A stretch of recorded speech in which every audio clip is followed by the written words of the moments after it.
하나님 말씀 함께 봅니다. 함께 보실 하나님 말씀은 구약 성경 예레미야 31장 31절에서 34절 말씀.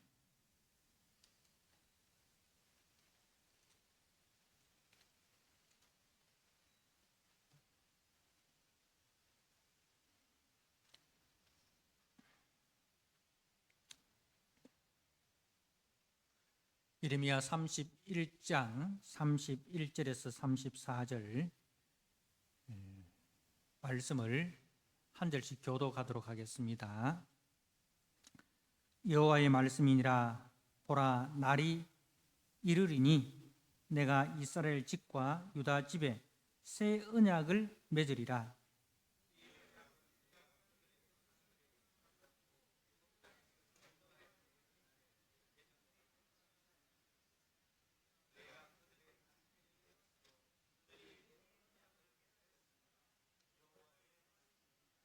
그러나 그날 후에 내가 이스라엘 집과 맺을 언약은 이러하니 곧 내가 나의 법을 그들의 속에 두며 그들의 마음에 기록하여 나는 그들의 하나님이 되고 그들은 내 백성이 될 것이라. 여호와의 말씀이니라.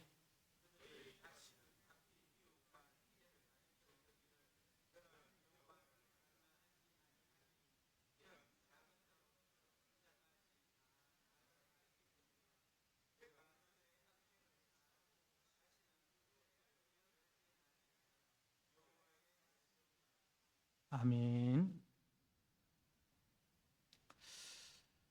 지금 우리는 매일 성경을 통해서 예레미야 말씀을 묵상을 하고 있습니다. 이제 예레미야서는 예언서입니다. 근데 예언이라는 것은 미래의 일을 말한다는 측면도 있지만, 예언이라는 것은 이제 그 하나님께 맡은 말씀을 전한다는 뜻입니다. 그러니까 예언서라 이렇게 할 때에 이제 우리는 보통 미리 예자로 이렇게 생각을 하는데, 그 예자는 맡을 예자, 맡은 말씀을 전한다는 뜻이죠. 그래서 이제 우리가 예언의 은사 이렇게 보통 제 이야기를 하잖아요. 예언의 은사. 우리 생각에는 미래에 나에게 일어날 일들을 이제 전하는 것으로 그렇게 생각을 하는데, 예언의 은사는 이제 하나님께서 맡겨주신 말씀을 전하는 것이다. 그러니까 성경을 제대로 증거하는 것이 예언의 은사라는 것이죠.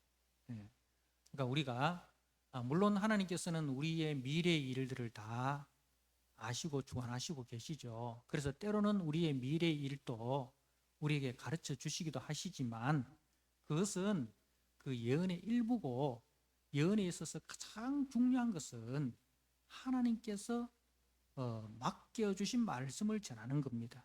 그래서 참 선지자와 거짓 선지자의 구분은 어디 있느냐? 하나님께서 맡겨주신 말씀을 전하는 선지자는 참 선지자고, 하나님께서 맡겨주지도 않았는데 자기의 생각을 가지고 백성들이 듣고 싶어하는 이야기를 전해주는 사람이 이제 거짓 선지자입니다. 그래서 또 하나 참 선지자와 거짓 선지자를 구분하는 결정적인 이유는 예언의 성취입니다. 참 선지자는 어떻게 참 선지자인가 알 수 있는가? 그가 전한 예언의 말씀이 성취가 되면 그는 참 선지자가 되고, 그가 전한 말씀이 성취가 되지 않으면 그는 거짓 선지자가 되는 거예요. 왜? 하나님께서 맡겨주신 말씀은 반드시 성취가 됩니다. 그러나 하나님께서 맡겨주지도 않았는데 백성이 듣고 싶어하는 이야기를 들려주면 그것은 절대로 성취가 되지 않기 때문입니다. 예레미야는 그때 당시는 인기가 없는 선지자였습니다. 왜 그렇습니까? 예레미야는 너무나도 인기가 없는 선지자였습니다.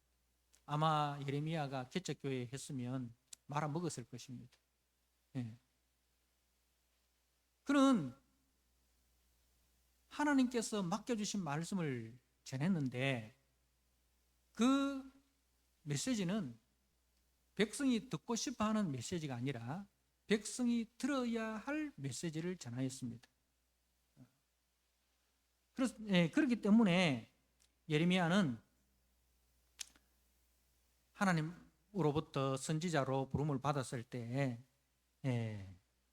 선지자로 쓰임 받기를 거절하였습니다.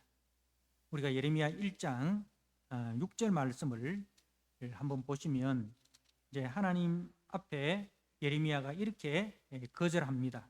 자, 1장 5절에 내가 너를 모태에 짓기 전에 너를 알았고 네가 배에서 나오기 전에 너를 성별하였고 너를 여러 나라의 선지자로 세우노라 하시기로 내가 이르되 슬프도소이다. 주 여호와여 보소서 나는 아이라 말할 줄을 알지 못하나이다. 그러니까 예레미야는 자기가 전해야 될 메시지가 어떤 메시지라는 것을 직감하고 있었어요. 지금 이 예레미야의 시대는 이제 국가적으로 보면 풍전등화와 같은 그런 위기 상황입니다. 왜 그렇습니까?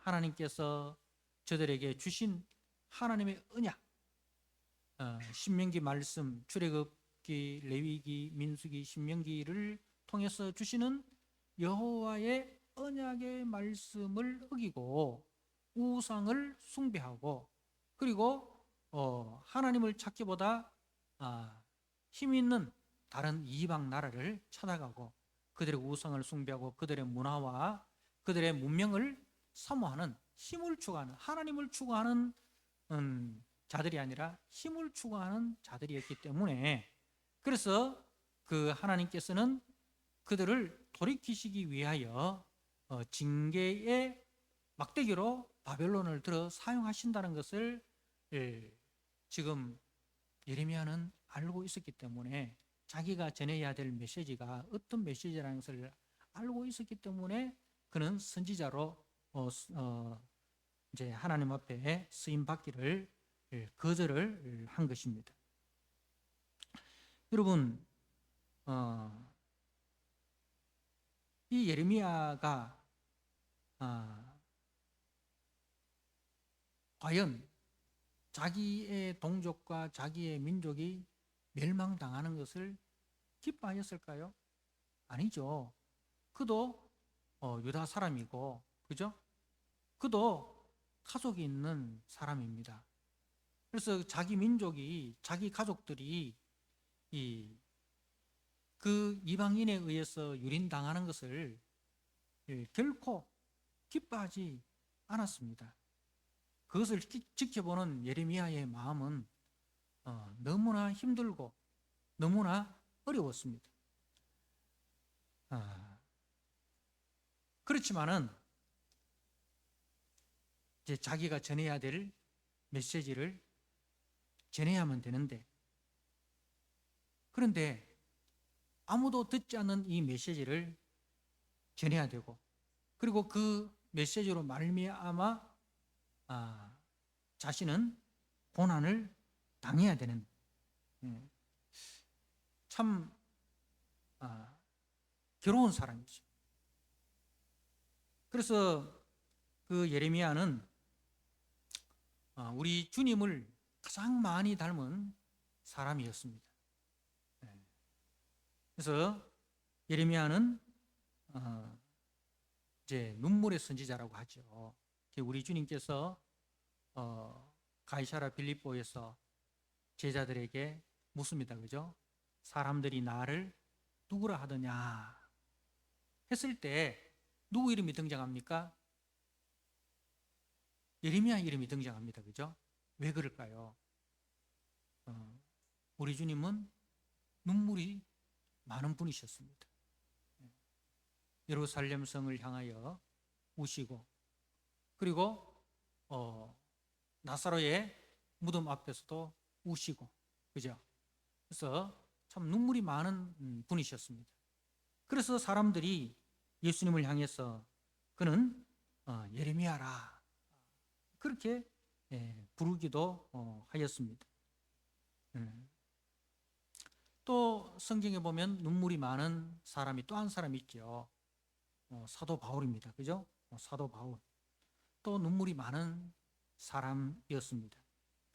그래서 구약의 예레미야와 신약의 바울은 다 눈물이 많은 사람이었는데, 그들은 동일하게 그리스도의 마음을 소유한 사람이었습니다. 그리스도의 심장을 소유한 사람이었습니다. 우리가 고린도전서 2장 16절 말씀을 한번 보시기 바랍니다. 제가 한번 읽어드립니다. 고린도전서 2장 16절 누가 주의 마음을 알아서 주를 가르치겠느냐? 그러나 우리가 그리스도의 마음을 가졌느니라. 성도는 어떤 사람입니까? 성도는 그리스도의 심장을 가진 사람, 그리스도의 마음을 가진 사람이 성도입니다. 왜? 성도는 그리스도의 몸이니까요. 머리 대신 그리스도의 몸이기 때문에 그리스도의 마음, 그리스도의 심장을 가진 사람입니다. 자, 빌립보서 1장 8절 말씀을 제가 한번 읽어드립니다. 빌립보서 1장 8절입니다. 내가 예수 그리스도의 심장으로 너희 무리를 얼마나 사모하는지 하나님이 내 증인이시니라. 내가 예수 그리스도의 심장으로 너희 무리를 얼마나 사모하는지.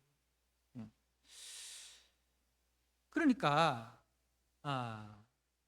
이 그리스도의 심장으로 이제 백성들을 사랑하는데, 또 그리스도의 심장은 또 누구의 심장으로 연결되어 있습니까? 하나님의 심장으로 연결되어 있습니다. 그죠? 하나님의 심장으로 연결되어 있습니다. 그래서 하나님의 마음을 또 선포를 해야 된다는 거죠. 그게 하나님의 마음이 무엇입니까? 하나님의 마음은 긍휼과 사랑이지만 죄에 대해서는 진노하시고 죄에 대해서는 심판하시는 공의로우신 분이십니다. 그래서 그 범죄한 자기 백성을 향해서 제 심판을 선포해야 되는 것입니다. 왜? 그래야만 범죄한 백성들이 살 수 있기 때문에 그런 거죠. 여러분, 집에 자녀가 아픕니다. 어디로 데리고 가야 됩니까? 병원에 데리고 가야 되잖아요. 근데 애는 병원에 가기 싫어하잖아요. 그죠? 의사 선생님이 청진기를 대고 간호사 선생님이 주사를 주려고 하면 애는 기겁을 합니다. 그렇지만은 청진기를 통해서 진단을 하고 주사를 통해서 약을 투입을 해야만 애가 살 수 있잖아요. 그죠? 그리고 자기 백성을 향하신 하나님의 마음도 마찬가지예요.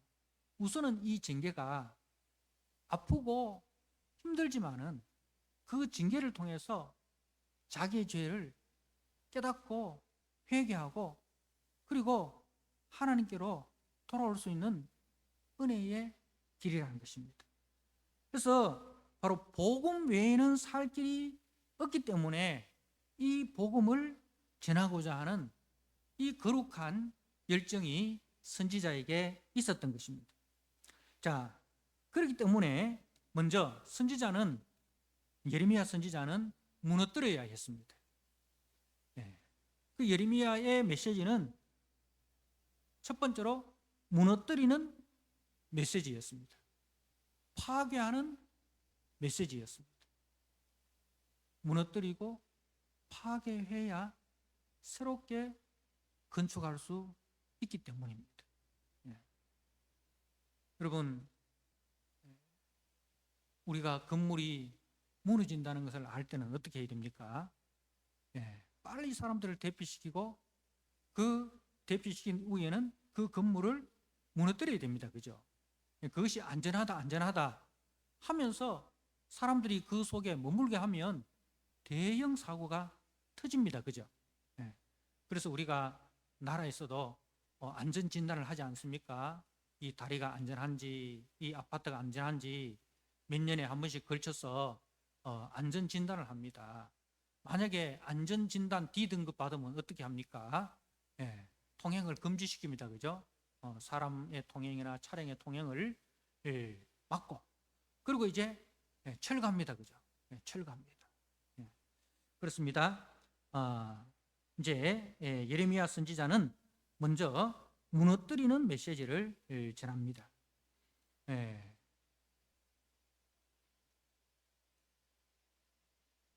예레미야 선지자는 먼저 무엇을 무너뜨립니까? 성전을 무너뜨립니다. 그죠? 성전을 무너뜨립니다. 자, 이스라엘 백성들은 성전을 붙드는데 성전만 붙들고 누구는 안 붙들어요? 성전의 실체 대신 그리스도는 붙들지 않습니다. 건물만 붙들고 실질적으로 붙들어야 할 하나님의 말씀은 붙들지 않습니다. 그래서 오히려 이 성전이 뭘 방해합니까? 복음을 방해하는 거예요. 성전이 그리스도를 방해하는 거예요. 성전이 하나님을 방해하는 거예요. 희한하죠? 성전은 왜 건축했습니까? 하나님을 잘 섬기라고 성전을 건축했는데, 그런데 그 성전 때문에 오히려 누가 방해를 받고 있습니까? 하나님이 방해를 받고 있습니다. 희한한 일입니다. 무슨 이야기냐면 성전의 실체 대신 그리스도는 붙들지 않고 형식적인 종교 생활이 자신들의 구원과 안전을 보장한다고 착각하고 있었던 것입니다.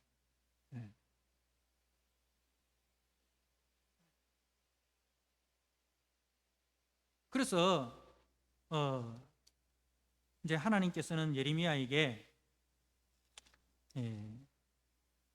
이제 성전 앞에 서서 여기는 성전이 아니다, 여기는 성전이 아니다 라고 선포하라고 합니다. 예레미야 7장 4절 말씀에 너희는 이것이 여호와의 성전이라 여호와의 성전이라 여호와의 성전이라 하는 거짓말을 믿지 말라. 너희가 만일 길과 행위를 참으로 바르게 하여 이웃들 사이에 정의를 행하며 이방인과 과와 과부를 압제하지 아니하며 무죄한 자의 피를 이곳에서 흘리지 아니하며 다른 신들 뒤를 따라 화를 자초하지 아니하면 내가 너희를 이곳에 살게 하리니 곧 너희 조상에게 영원 무궁토록 준 땅이니라. 자, 여러분 붙들어야 할 것이 무엇입니까? 이스라엘 백성들이 하나님의 말씀을 붙들어야 되잖아요. 하나님의 말씀은 무엇입니까? 하나님을 사랑하고 네 이웃을 네 몸같이 사랑하라 라는, 그죠? 하나님의 언약의 말씀을 붙들어야 됩니다. 그런데 그 하나님을 사랑하고 이웃을 사랑하라는 그 사랑의 삶을 내팽개쳐 버리고 그리고 성전만 붙들고 있는 거예요. 성전에서 예배드리고 성전에서 기도하고 그것으로 이제 우리는 하나님의 백성이다 라는 도장을 찍고 있는 거예요. 성전에 나와서 도장만 찍고 나가면 하나님의 백성이라는 표가 된다라고 생각한 겁니다. 예. 그러니까 이 백성이 이사야 선지자가 이야기했는 것처럼 입술로는 나를 경배하되 마음은 내게서 멀도다 라고 합니다. 여러분, 우리가 가족들 간에도 같이 앉아서 밥을 먹고 같은 공간에서 생활을 하고 같은 공간에서 잠을 자고 하는데 가족 간에 대화가 없고 가족 간에 친교가 없습니다. 외식을 하러 나가도 아버지는 아버지의 휴대폰을 보고 엄마는 엄마의 휴대폰을 보고 아이는 아이의 휴대폰을 보다가 밥이 나오면 그냥 밥만 먹고 집에 돌아옵니다. 여러분, 이게 가족입니까? 이게 가족입니까? 하나님은 우리의 마음을 원하시는 거예요. 하나님의 마음과 우리의 마음이 연결되기를 원하는 거예요. 하나님의 심장과 우리의 심장이 연결되기를 원하는데, 그런데 우리의 마음은 하나님의 마음과는 너무 멀리 떨어져 있는 거예요. 그게 하나님 앞에 와서 우리가 어버이날 어른들 찾아가서 밥 한 끼 먹고 명절날 용돈 몇 푼 드리고 그것으로 아버지한테 내가 효도 다 했잖아요. 내가 할 도리 다 했잖아요. 그렇게 이야기하는 것과 같다는 거예요.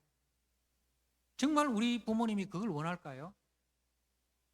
어버이날 와서 밥 한 번 먹고 용돈 몇 푼 주는 거 그걸 원할까요? 마음을 원하잖아요. 그죠? 그 마음을 원하잖아요. 하나님 아버지께서 우리에게 원하는 게 뭐예요? 아버지의 마음을 우리가 소유하기를 원하는 겁니다. 그 아버지의 마음은 아버지를 사랑하고 아버지의 형제들을 사랑하는 것, 하나님을 사랑하고 내 이웃을 내 몸까지 사랑하는 그 아버지의 마음을 닮은 사람으로 우리가 살아가는 것을 원하는데 우리는 전혀 거기에 대해서는 무관심합니다. 무관심하고 그냥 교회 나와서 예배드렸다. 교회 나와서 예배드렸다. 그래서 나는 성도로서 해야 될 것을 다 하였다. 그러고는 일주일 동안 세상에서 마음껏 세상 방식 따라 세상 가치 따라 그렇게 살다가 그래 나오는 것. 하나님이 과연 그것을 원할까요? 거기에 대해서 하나님은 성전 문을 닫았으면 좋겠다. 이사야 선지자가 성전 문을 닫았으면 좋겠다. 너희가 마당만 밟을 뿐이라 그렇게 이야기를 하는 것입니다. 근데 문제는 이것을 옹호하는 선지자들이 있었다는 거예요.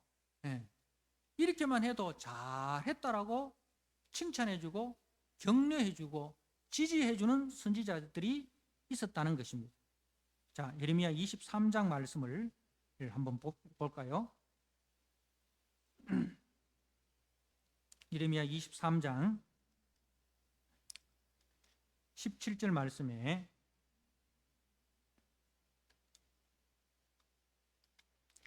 항상 그들이 나를 멸시하는 자에게 이르기를 너희가 평안하리라 여호와의 말씀이니라 하며 또 자기 마음이 완악한 대로 행하는 모든 사람에게 이르기를 재앙이 너희에게 임하지 아니하리라 하였느니라. 자, 항상 그들이 나를 멸시하는 자들. 하나님을 멸시한다는 것은 뭐예요? 하나님의 말씀을 따르지 않고 그냥 자기 방식대로 하나님을 섬기는 자들입니다. 이런 자들을 향해서 너희가 평안하다. 뭡니까? 잘하고 있다. 신앙생활 잘하고 있다. 그렇게 이제 격려해 준다는 말입니다.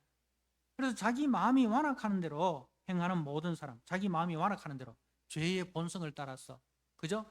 죄의 본성을 따라서 살아가는 사람들에게 이르기를 재앙이 너에게 임하지 아니하리라. 왜? 성전에서 예배를 드렸기 때문에, 성전이 너희들에게 있기 때문에 그렇게 이야기를 한다는 겁니다. 자, 여러분 오늘날도 이런 사람들이 많이 있습니다. 긍정적인 설교를 하라, 축복하는 설교를 하라, 듣기 좋은 소리를 해라. 일주일 동안 성도들이 얼마나 힘들게 세상 살아가는지 목사님 아십니까? 그죠? 그럼 모르잖아요. 모르는데 교회 와서도까지 좀 칭찬해주고 격려해주고 옹호해주는 그런 설교를 좀 해주면 안 됩니까? 계속 하나님 말씀만 좀 전하지 말고 좀 우리에게도 좀 쉴 수 있는, 숨 쉴 수 있는 그런 공간을 좀 주세요. 맞는 말씀이죠. 이해는 됩니다. 그렇지만은 우리가 세상은 세상 속에서 우리의 사명이 있지 않습니까? 그냥 세상은 우리가 돈벌이 하는 수단이 아니라 그 속에서 우리가 하늘에 썩어지는 미랄이 되고 그 속에서 복음의 증인으로 나타나고 그것이 우리의 사명이지 않습니까? 여러분, 군인의 사명이 있습니다. 그죠? 군인이 군인으로 가 있는 우리 자녀들 보면 안타깝죠. 집에 와서 좀 잠도 좀 푹 자게 하고, 그죠? 여행도 좀 하게 하고 그렇게 했으면 좋겠죠. 그런데 군인의 사명이 있지 않습니까? 그렇게 해서 내 자식 귀하다고 다 데리고 와버리면 나라는 어떻게 되겠습니까? 성도의 사명은 무엇입니까? 우리는 십자가 군병입니다. 우리는 하나님 나라 군대입니다. 그냥 세상에서 우리가 잘 먹고 잘 살다가 천국 가면 좋겠지만 하나님께서 우리를 세상에 보내신 이유와 목적은 거기 있지 않습니다. 하나님의 군대로서 하나님이 누구시며 그리고 그 하나님의 은혜의 복음을 증가하는 하나님의 일꾼으로 우리를 세상에 파견시켰어요. 그래서 파견된 자는 파견시킨 분의 말씀을 따라 우리가 사명을 잘 감당을 해야 되잖아요. 그런데 그 사명을 잃어버리고 그냥 세상에서 그냥 세상 사람들처럼 살아가면 안 되잖아요. 이제 우리는 어떻게 보면 하나님 나라 간첩으로 이 땅에 파견되어 있는 사람입니다. 하나님 나라 간첩이 비유가 좀 그렇지만은 북한에서 남쪽에 간첩을 보냈는데 남쪽이 너무 살기 좋은 거예요. 그래가지고 간첩이 자기가 해야 될 것은 다 잊어버리고 남쪽에 가서 클럽에 가고 여행 다니고 이렇게 해버리면 북한에서 바로 올라오라 안 하겠습니까? 우리는 하나님께서 이 땅에 보낸 하나님 나라 간첩입니다. 하나님 나라 간첩입니다. 그래서 이 땅의 사람들과 같이 살면서 항상 나는 하나님 나라 사람이다. 하나님 나라 사람이다. 이 정체성을 잃어버리면 안 돼요. 그리고 내가 해야 될 그 사명을 잃어버리면 안 돼요. 그런데 성도들이 원하는 건 뭡니까? 좀 제발 정체성이니 사명이니 그런 이야기 하지 마세요. 세상이 얼마나 힘든데 그렇게 하면 간첩이 아니죠. 하나님 나라 간첩이 아니죠. 그래서 이제 더 이상 저들이 이 땅에 존재해야 될 목적이 없어진 거예요. 하나님 나라 일꾼으로 이 땅에 파견해놨는데 하나님 나라 일은 전혀 하지 않고 오히려 세상을 닮아가고 세상을 따라가니까 하나님께서 어떻게 해야 돼요? 다시 훈련소 보내야 되잖아요. 다시 광야로 보내가지고 그 속에서 훈련을 해야 되는 거예요. 그게 그 바벨론이 뭐냐면은 하나님 나라 훈련소라는 거죠. 그 속에서 묵은 때를 다 벗겨내고 내가 누군가, 나의 사명이 무엇인가 그것을 다시 재훈련시켜서 그렇습니다. 나는 하나님 나라 백성입니다. 내가 해야 될 일은 하나님의 말씀을 따라 하나님을 경외하고 이웃을 내 몸같이 사랑하는 하나님 나라 가치와 하나님 나라 기준을 따라서 사는 것이 내가 해야 될 일입니다. 는 것을 깨달은 사람들이 누구냐면 남은 자예요. 그게 거듭난 자고 그게 남은 자예요. 그 남은 자는 돌아오게 되는 거예요. 남은 자는 돌아오게 되는 거예요. 자, 그래서 이제 드디어 시드기야 11년 4월 9일에 바벨론의 느부갓네살에 의해서 저들이 그렇게 믿던 예루살렘 성전이 파괴됩니다. 예루살렘 성전이 파괴되고 이제 그 결사항전하던 시드기야의 두 아들은 죽음을 당하고 시드기야는 두 눈이 뽑혀서 쇠사슬에 매여서 바벨론 포로로 잡혀가게 됩니다. 자, 그러면 여기서 이스라엘은 끝이냐? 그러면 이스라엘은 여기서 끝이냐? 그렇지 않다는 것이 오늘 본문의 말씀입니다. 자, 오늘 본문 예레미야 31장으로 가서 보도록 하겠습니다.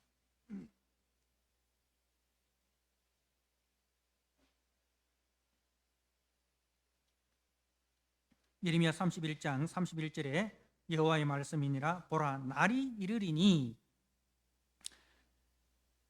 내가 이스라엘 집과 유다 집에 새 언약을 맺으리라.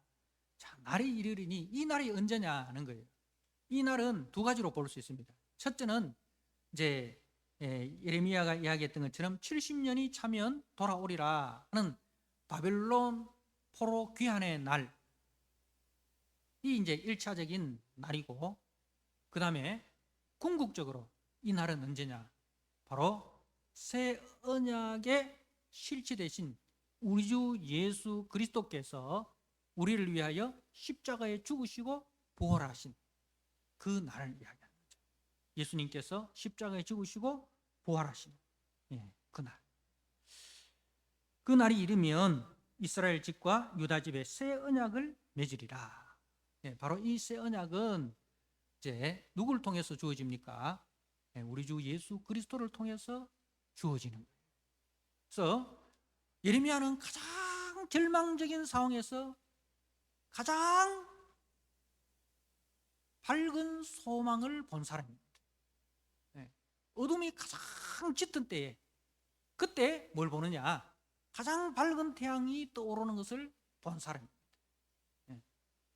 그래서 이제 이 예레미야는 이스라엘이 멸망하는 그 날에 뭘 봅니까?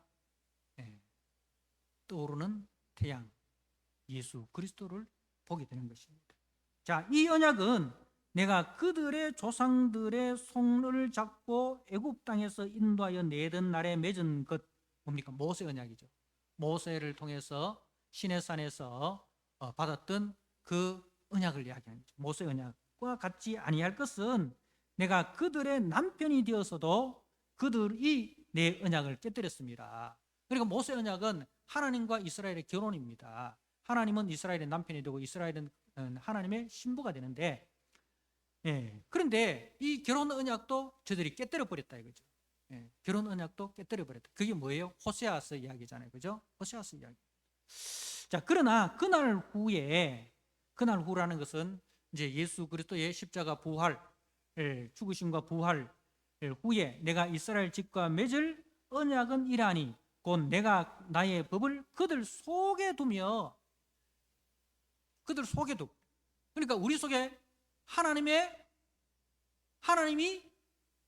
들어오신다 이 말입니다. 새 언약은 뭐냐? 새 언약은 이제 하나님과 우리가 부부가 아니라, 부부는 뭐예요? 돌아설 수 있잖아요. 이혼이라는 것이 있잖아요. 부부라는 것은. 이혼이라는 게 있는데, 그런데 이제 새 언약은 뭐냐? 하나님이 우리 속에 들어오시는 거예요. 그날 후에 내가 이스라엘 집과 맺을 언약은 이라니 내가 나의 법을 그들 속에 두며, 나의 법을 그들 속에. 그러니까 성령이 우리 가운데 오셔서 우리 속에 집을 짓고 거주해 버리시는 거예요. 새 언약은 하나님의 영, 하나님의 마음, 하나님의 영이신 성령께서 우리 속에 들어오셔서 우리 속에 집을 짓고 거주하시는 거예요. 그래서 그들의 마음에 기록하여, 그들 속에 두며 그들 마음에 기록하여 나는 그들의 하나님이 되고 그들은 내 백성이 될 것이라. 그러니까 옛 언약, 모세 언약은 돌에 새겼잖아요, 그죠? 십계명 두 돌판에 하나님의 말씀을 새겼잖아요. 근데 새 언약은 이제 어디에 새긴다? 우리의 마음에 하나님의 법을 새긴다는 거예요. 하나님의 말씀을 우리 속에 집어넣어버려요. 그래서 그들이 다시는 각기 이웃과 형제를 가르쳐 이르기를 너는 여호와를 알라 하지 아니하리니 이는 작은 자로부터 큰 자까지 다 나를 알기 때문이라. 이 말은 뭐냐면 하나님의 법이, 하나님의 말씀이 우리 속에 들어와 버리는 거예요. 하나님의 성령이 우리 속에 들어와서 집을 짓고 사시는 거예요. 성령이 친히 우리의 스승이 되셔서 우리를 진리 가운데로 인도하시고 우리를 진리의 말씀을 깨닫게 해 주시는 성령이 우리 속에 들어와 버리는 거예요. 하나님의 마음이 우리 속에 들어와 버리는 거예요. 그래서 사람이 이렇게 하라 저렇게 하라 할 필요가 없다 이 말입니다. 사람이 이렇게 하라 저렇게 할 필요가 없다. 그렇다고 해서 여러분 이걸 오해를 하면 안 됩니다. 그러면 성령이 다 알아서 하기 때문에 목사가 뭐 말할 필요도 없고 장로님이 뭐 말할 필요도 없고 뭐 교회에서 누가 말할 필요도 없고 말해서는 안 된다 이렇게 생각하면 안 돼요. 이제 성령이 너희 속에 계심을 아십시오. 성령의 인도하심을 따라서 하십시오. 이걸 이제 누가 이야기를 하느냐? 교회의 지도자들이 이야기를 한다는 거예요. 우리가 내 말을 가지고 가르치는 것이 아니라 이제 그 성령이 주신 말씀을 가지고 가르치는 거예요. 이걸 이렇게 이제 잘못 해석해 가지고 형제 교회에 가는 데는 그런 데는 직분자가 없어요. 직분자가 없어요. 목사도 없고 장로도 없고 다 평신도. 다 평신도인데 저거들끼리 이제 누구도 가르치면 안 된다 하니까 저거들끼리 모이는 거예요. 해석을 잘못해서 그런 거예요. 그러면 신약에 와서 신약에 바울이 뭐라고 했어요? 교회에 교사도 있고 목사도 있고 그죠? 다 그 직분이 있지 않습니까? 직분이 있지 않습니까? 그래서 이제 이 새 언약과 옛 언약의 차이점은 이제 모세 언약과 그리스도로 말미암아 주어지는 새 언약의 차이점은 옛 언약, 모세 언약은 이제 돌에 새겨졌습니다. 그런데 새 언약은 우리 마음에 새겨졌습니다. 그리고 모세 언약은 우리를 정죄하였습니다. 모세 언약은 우리를 정죄합니다. 그래서 우리로 하여금 우리가 죄인인 줄 알고 우리의 죄를 깨닫게 하고 그래서 그리스도께로 인도하는 몽학 선생의 역할이 이제 모세 언약의 역할이었습니다. 그런데 새 언약은 우리 죄를 사하시고 기억조차 하지 않으십니다. 새 언약의 실체가 되신 예수 그리스도께서 우리 죄를 다 짊어지시고 동이 서에서 먼 것처럼 다 옮겨주셨습니다. 그리고 옛 언약은 유월절 그 짐승의 피로 맺어졌지만 새 언약은 누구의 피? 하나님의 아들 그리스도의 피로 세워졌습니다. 그래서 짐승의 피는 우리의 죄를 생각나게 합니다. 그래서 히브리서에서 그 짐승의 피, 구약의 제사는 우리 죄를 생각나게 하는 거예요. 우리 죄를 생각나게 해서 어디로 갑니까? 그리스도께로 인도하는 그 몽학 선생의 역할을 했지만 예수님의 피는 어떻게 합니까? 우리 죄를 영원히 완전히 속죄하는 능력이 있습니다.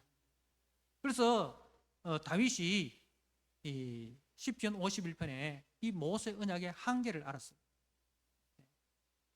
다윗이 우리아의 아내 바세바를 범하고 난 이후에 나단 선지자가 자기를 찾아와서 자기의 죄를 지적을 했을 때 그때 고백한 시편이 시편 51편인데 다윗은 거기서 이 모세 언약의 한계를 깨닫는 거예요. 율법의 한계를 깨닫는 거예요. 그래서 제사를 부정하는 거예요. 제사를 부정합니다. 자, 하나님은 인류가 절망적인 상황일 때마다 언약을 세워주셨습니다. 아담이 범죄하였을 때는 원시복음, 원복음을 주셨습니다. 여자의 후손을 보내주시겠다. 첫 복음의 언약을 세워주셨습니다. 자, 노아 홍수 이후에도 하나님은 노아에게 무지개 언약을 주셨습니다. 그리고 바벨탑 사건 이후에도 하나님은 아브라함을 불러서 아브라함 언약을 주셨습니다. 그리고 다윗이 성전을 건축하려고 할 때도 하나님께서는 다윗에게 다윗 언약을 주셨습니다. 그래서 구약에 나오는 이 제일 첫 번째 복음이 뭐라고요? 창세기 3장에 나오는 원복음이라 하죠. 그 다음에 노아와 맺은 언약을 무슨 언약? 무지개 언약이라고 합니다. 무지개 언약. 그리고 아브라함과 맺은 아브라함 언약, 다윗과 맺은 다윗 언약, 이 언약들의 실체는 다 뭡니까? 메시아 언약입니다. 메시아를 통해서 우리를 구원하시겠다. 여자의 후손 하나님의 아들 그리스도를 보내주셔서 그리스도로 말미암아 우리의 죄를 영원히 완전히 속죄하시고 우리를 의롭다 하시고, 죄만 속해주면 안 됩니다. 죄만 속해주면 안 돼요. 뭘 줘야 됩니까? 의롭다는 것을 줘야 됩니다. 탕자의 아버지가 탕자가 집에 돌아왔을 때, 그래, 내가 너의 모든 죄를 용서해 줬구만, 아버지의 재산을 다, 탕진한 걸 다 용서해 줬구만, 이렇게 뿌리면 신분이 회복되지 않잖아요. 신분을 뭐로? 아들의 옷을 입혀주잖아요. 그죠? 아들의 옷을 입혀주고 아들이라는 그 가락지, 이 손가락질을 끼워주잖아요. 그죠? 그래서 예수님의 십자가 그 피가 우리 죄를 영원히 완전히 속죄해 주시고, 그리고 거기서 더 나아가서 우리를 의롭다라고 인정해 주시는 거예요. 죄 없다, 의롭다. 너는 하나님 앞에서 의롭다, 거룩하다 라고 인정해 주시는 거예요. 그래서 그 의를 힘입어 우리가 하나님의 은혜의 보좌 앞으로 담대히 나아가게 되는 것입니다. 그래서 이 은복음, 그리고 노아 언약, 아브라함 언약, 다윗 언약, 이것은 새 언약과 별개의 언약이 아닌 그리스도를 통하여 우리를 구원해 주시겠다는 동일한 메시아 언약입니다. 그래서 구약도 메시아 언약을 믿음으로 구원을 받는 거예요. 신약은 새 언약을 믿음으로 구원을 받잖아요.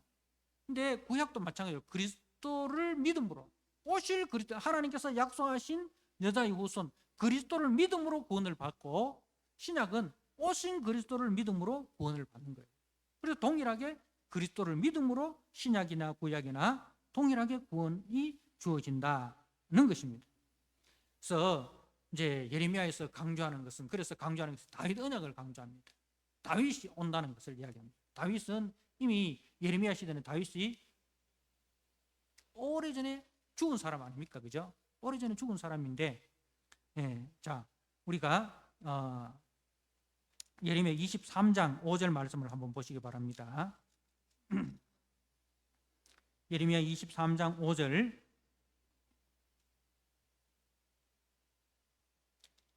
같이 한번 읽도록 하겠습니다. 예레미야 23장 5절입니다. 여호와의 말씀이니라. 보라, 때가 이르리니 내가 다윗에게 한 의로운 가지를 일으킬 것이라. 그가 왕이 되어 지혜롭게 다스리며 세상에서 정의와 공의를 행할 것이며, 그의 날에 유다는 구원을 받겠고 이스라엘은 평안히 살 것이며, 그의 이름은 여호와 우리의 공이라 일컬음을 받으리라. 자, 다윗에게 한 의로운 가지를 일으킬 것이라. 다윗은 이미 죽은 사람, 이미 죽었는데 다윗의 후손을 통해서, 다윗의 족보, 그죠? 다윗의 혈통을 통해서 의로운 가지를 일으킬 것이고, 그가 왕이 되어서 그가 지혜롭게 다스리고 세상을 정의와 공의로 행할 것이고, 그분으로 말미암아 이스라엘과 유다가 구원을 받을 것이다는 것을 이야기를 합니다. 자, 그리고 33장, 예레미야 33장 말씀을 한번 보시기 바랍니다. 33장 15절 같이 한번 읽겠습니다. 시작. 그때에 내가 다윗에게서 한 공의로운 가지가 나게 하리니 그가 이 땅의 정의와 공의를 실행할 것이라. 똑같이 이야기를 하고 있습니다. 그렇습니다. 이제 다윗에게 약속하신 그리스도를 이제 보내주시겠다는 것을 이제 예레미야가 거듭 약속을 하고 있는데, 이 다윗 언약은 확고하고 불변합니다. 33장 20절 말씀을 제가 읽어드립니다.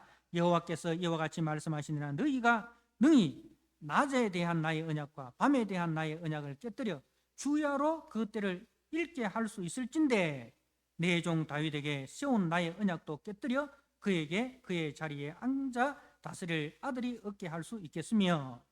자, 무슨 이야기입니까? 여러분, 낮의 언약, 밤의 언약, 아침에 해가 뜨고, 그죠? 밤에 달이 뜨고. 이게 변합니까? 변하지 않잖아요. 이제 그 낮의 언약, 밤의 언약이 변할 수 없듯이 하나님께서 우리에게 하신 다윗에게 주신 약속은 결코 변하지 않는다는 것을 말씀을 합니다. 그래서 하나님은 이 언약을 반드시 실행시키십니다. 그래서 우리가 좋아하는 말씀, 예레미야 33장 2절 3절 있죠. 2절 3절, 이를 행하시는 여호와, 그것을 만들며 성취하시는 여호와, 그의 이름을 여호와라 하는 이가 이와 같이 이르시니라. 이를 행하시는 여호와. 이를 행한다는 뭐예요? 우리에게 약속하신 그 다윗 언약, 메시아 언약을 우리에게 약속하신 그 원시 언약, 노아 언약, 아브라함 언약, 다윗 언약, 그죠? 그 우리에게 그 언약을 약속하신 분, 그리고 그것을 만들며 성취하시는 여호와, 그 이름을 여호와 하는 이가 이와 같이 이르시는데, 너는 내게 부르짖으라. 내가 내게 응답하겠고 네가 알지 못하는 크고 비밀한 일을 네게 보이리라. 네가 알지 못하는 크고 은밀한 일. 이게 뭐예요? 하나님의 아들이 사람의 모양으로 이 땅에 오셔서 우리를 대신하여 우리의 형벌을 대신 지시고 십자가에 죽으시고 3일 만에 부활하셔서 우리의 구속주가 되신다. 이게 알지 못하고 크고 은밀한 일이라는 거죠. 상상도 할 수 없는 일이라는 거죠. 어떻게 하나님이 사람으로 오셔가지고, 그리고 그 하나님이 사람의 죄를 대신해서 죽으시냐 이거죠. 그런 일이 있을 수 있냐 이 말입니다. 상상도 할 수 없는 일이라는 거죠. 그런데 이 일을 하나님께서 반드시 이루시겠다는 말씀입니다. 사랑하는 성도 여러분, 우리 하나님은 언약하신 대로 그리스도를 보내주셔서 구속 사역을 이루셨습니다. 그리고 약속하신 대로 성령을 보내셔서 우리로 하여금 그리스도를 알게 하고 그리스도를 믿게 하셔서 그리스도의 몸된 교회로 세워 주셨습니다. 그리고 그 교회를 통해서 이 복음이 천하 만국에 전파되게 하셔서 오늘 우리들에게도 이 복음이 선포되어지고 이 복음을 듣고 우리가 예수를 믿어 하나님의 자녀가 되었습니다. 그리고 약속하신 대로 그분은 반드시 다시 오십니다. 재림의 주님으로 이 땅에 오셔서 의인과 악인을 구별하시고, 의인은 영원한 하나님 나라에 들어가게 하시고 악인은 영원한 불못에 던져지게 할 것입니다. 바로 우리가 믿는 하나님은 이 일을 행하시는 여호와, 그것을 지어 성취하시는 여호와이시기 때문에 반드시 그 일을 하실 것입니다. 그래서 이 새 언약을 믿는 자들이라면, 이 새 언약을 믿는 자들이라면 주님의 재림을 반드시 믿으셔야 됩니다. 그렇다면 우리는 어떻게 살아야 되겠습니까? 아무리 힘들고 어려워도 우리가 언약의 증인으로, 언약의 일꾼으로, 예레미야가 아무리 힘들고 어려워도, 그죠? 선포해야 될 그 말씀을 선포하면서 살았듯이, 바울이 아무리 힘들고 어려워도 자기가 전해야 될 그 복음을 전하며 살았듯이, 우리의 삶이 아무리 힘들고 어려워도 우리의 삶의 현장 속에서 이 복음의 일꾼으로 우리는 당당히 사셔야 합니다. 아멘. 하나님 아버지, 주께서 하신 약속의 말씀은 반드시 성취가 된다는 것을 보았습니다. 구약에 아담에게 약속하시고, 노아에게 약속하시고, 아브라함에게 약속하시고, 다윗에게 약속하셨던 그 메시아 언약이 하나님의 때에 우리 주 예수 그리스도를 통하여 성취가 되셨습니다. 이제 그 언약의 증인으로 우리 이 사도행전에서 주의 몸된 교회와 성도들이 어떻게 자신의 삶의 현장에서 그 복음을 증거하며 살았던가를 우리가 보았습니다. 우리도 저들과 함께 주님 오실 그날까지 이 복음의 일꾼으로, 새 언약의 일꾼으로 우리가 살아갈 수 있도록 주님 은혜를 베풀어 주옵소서. 한 주간 또 우리의 삶 속에서 바로 우리 주 예수 그리스도의 생명의 복음을 우리가 담대히 증거하고 또 나타내며 살아가는 복된 믿음의 성도들 되게 하여 주옵소서. 그리하여 주님 다시 오실 그날에 주님 앞에 영광스러운 그리스도의 신부로, 그리스도의 일꾼으로, 그리스도의 군사로 칭찬받는 우리 모든 성도들이 되게 하여 주옵소서. 예수님께 하신 이름으로 감사하며 기도드리옵나이다. 아멘.